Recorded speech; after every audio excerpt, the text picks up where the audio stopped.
Unfulfilled Prophecies, the destruction of Damascus. This is the second in a series of videos concerning unfulfilled prophecies in the Bible that will, in my opinion, be fulfilled before the rapture of the church. The city of Damascus will be utterly destroyed as part of a judgment upon Syria. The Syrians were a constant source of strife for the Israelites in biblical times. Today Syria is 94% Islamic, and its flag contains the four colours of Islam: red, white, green and black. Almost all the countries that have these colours in their flags are Islamic and enemies of Israel. The only exception I can think of is Kenya. I've done a video on the four colours of Islam and also one on why all Islamic countries will fail, the sheep and goat judgment of the nations of Matthew chapter 25.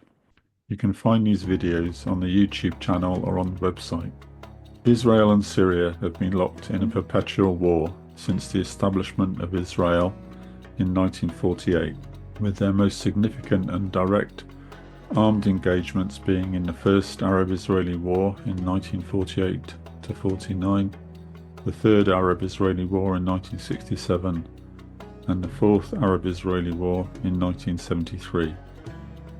We know that there will come a time when Israel defeats all its immediate enemy neighbours, as this is prophesied in Psalm 83.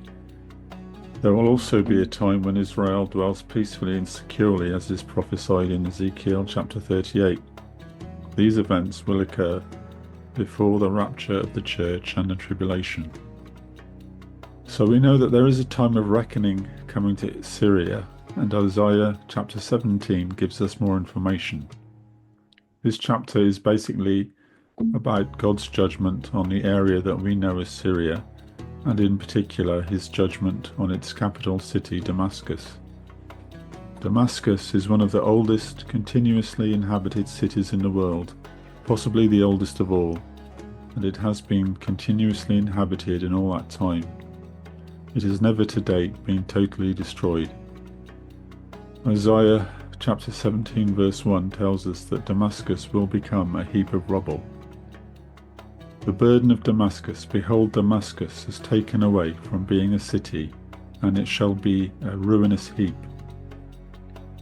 Moreover, the last verse of the chapter explains that this judgment is coming on Damascus because it is the lot of those who spoil Israel. Isaiah chapter 17 verse 14. And behold, at eveningtide trouble, and before the morning he is not. This is the portion of them that spoil us, and the lot of them that rob us. The trouble will come on Damascus in the evening, and by the dawn of the next day there will be no more city, just rubble. At the moment there are images of modern Damascus, where parts of the city already look like rubble. The time is coming when there will be nothing left of any of the city but rubble.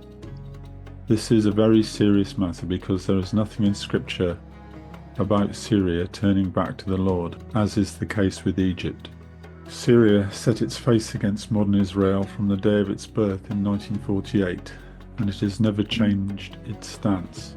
Damascus is a city which seems to have been continuously inhabited since shortly after the waters of Noah's flood receded.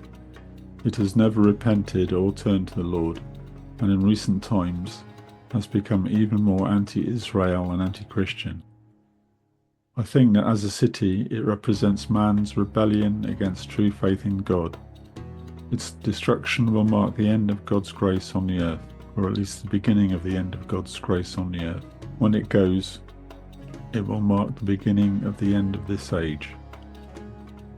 So thank you for listening. If you found this video interesting, you can find more information at prophecy-workshop.com.